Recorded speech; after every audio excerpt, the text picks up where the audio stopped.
Bingo.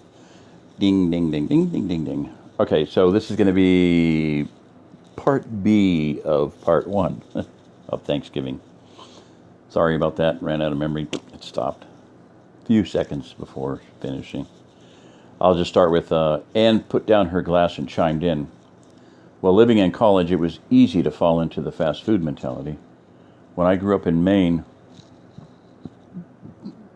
growing up in Maine, my mom always kept a lot of food on hand.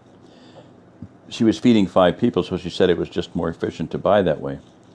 Of course, up there we have the advantage of having basements that stay cool, which makes keeping lots of food on hand much easier than it does down here where no one has a basement and it's hot for so much of the year. In Maine, you could keep stuff like potatoes, apples, squash, and the like all winter in a box in the cellar. Here, everything seems to rot so fast. You have to can or freeze or dry a lot of stuff that we just kept in a wheelbarrow. It wasn't until after I'd married him that I realized how odd many people thought John was for keeping so much food in the house. Eventually, we just kept talking about it outside of the family. Everyone else wanted to live in an instant, just-in-time world where everything was easy and convenient. I do have to admit that keeping up with it all and trying to find places to store everything really got to be a drag at times. I sure miss having a basement. Our first addition on the house after we bought it was a full walk-in pantry, which is nearly as good. Robert said it's funny how interest can skip a generation. No one in my generation has had an interest in farming or anything like that, like what my father and his brothers did. I reckon that's because we grew up that way and no one wanted to stay down on the farm. Make a much better living in town and didn't have to work so hard to do it too. Now, John here has never really grew up on a farm at all, though he did spend summers at his grandfather's. He's always wanted to farm but couldn't figure a way to make it pay, so he ended up working in town like the rest of us and doing a little homesteading on the side. Hobby farming, I guess you call it. Not a hobby anymore now, but when things pull back together again, I expect most folks will go back to the way they were before the asteroid came. Well, I might as well just talk a bit there. Because, in my family is interesting. My father, was alive during the Depression, and they were poor. And so the kids were all sent to live in the city. Very odd. Of course, growing up out on the farm in eastern Colorado, it wasn't like a really, it wasn't like a down south farm where you could actually grow a lot of stuff. It was like wheat. That was about it. I'm sure they gardened and different things. They did a few other things, but it was slim pickings, dusty, dry, Went through the Dust Bowl, 1935. There were like 300 million tons of dirt pulled off of Oklahoma, Texas, and Kansas farms, maybe Nebraska too, in one day. Dust Bowl, created by the stupid Kansas farmers. They plowed Kansas level from east to west, the whole state, and just caused an ungodly amount of electrical disparity in the earth, and the earth was really pissed off. So it had its, Mother Earth always bats last, as they say, and she did that day. So really dumb, but anyway, I thought I had this old lady one time, Luann Todd. Man, I just learned about electric Earth, electric universe, and I said, yeah, and tornadoes are electrical. And I thought, man, this lady was like 85 years old. Looked like she was 85. Brilliant, brilliant woman. And she fired right back. And yeah, you know when they happen? When they've denuded all the crops and the earth has nowhere for all the electricity to go. For the plants. Plants are electrical energy, their antennas. She knew that.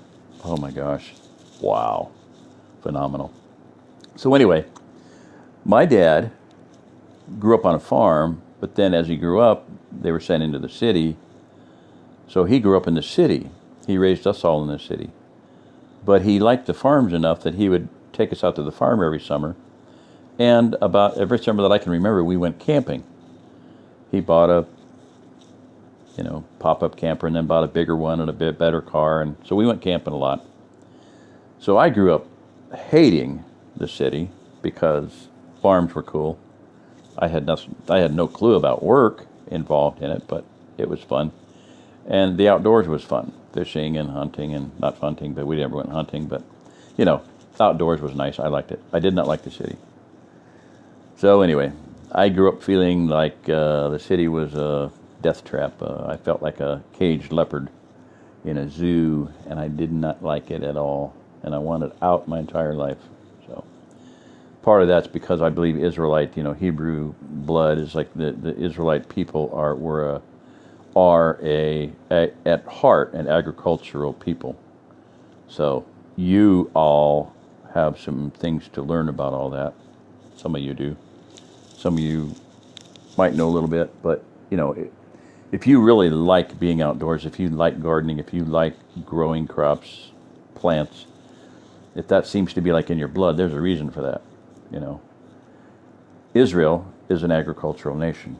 If you like that, you may be Hebrew in your lineage, anciently. So anyway, yeah, it's funny how interest can skip a generation. Not really interest per se. My dad grew up. He lived in the city, grew up in the city. Stayed in the city and raised his family in the city. But then I was like, I want out. I want out. I want out. I want out. So. And oddly enough, another story real quick is that my great whatever grandfather, 1859, Irish potato famine, came over to America, landed in Chicago like all the other Irish, and stayed in Chicago long enough to raise some children there, brought them with him, I don't know what's the ages and all that. Years went by and he got really homesick for farming, and so he went out to Colorado. Third or fourth or fifth time he dug a well to prove the property. He had to have a well or you weren't going to be able to live there. He hit water, and long story. But anyway, come to find out, at our 100-year family reunion, 1993, from 1893, when he proved that farm, they pulled out all the stops and sent out invitations, and a whole group of people showed up from Chicago, the Dyes from Chai, and they, lo and behold, were from the children who grew up in the city, were forcibly taken out to the country of flat land in the middle of nowhere, Colorado, and they got homesick. Their father had gotten homesick for farming, went to Colorado. They got, of course, what's the difference between Akron and Ireland? Oh my God, it's like night and day. Flat, barren, gray, dusty, dirty, brown.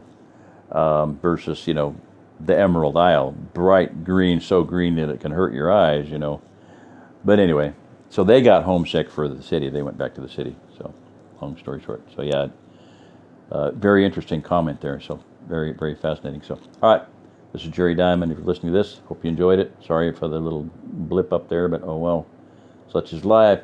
All right, if you want me to keep reading, I'm going to do some more storytelling here coming up. Jersey said I'm supposed to be a storyteller, that I am a storyteller, so I'm going to start reading some more stories, some really, really, really, really good ones. So if you want me to keep doing this, I'm not asking for people. If you're hurting, don't send nothing, but some of you are working, some of you got pretty decent jobs and you're doing okay, and some of you got gold, some of you got silver, some of you got a lot of stuff laid aside, and it's help somebody out. Pray for my friend Shannon. He's hurting because of the situation. Not good at all. And I don't want to be in somebody's shoes that does somebody wrong. I mean, man, it just don't make sense to me. It does not make sense to be selfish. This is not a time in the building of the kingdom to be selfish. And I'm gonna kill that one right there. I'm going to start another one.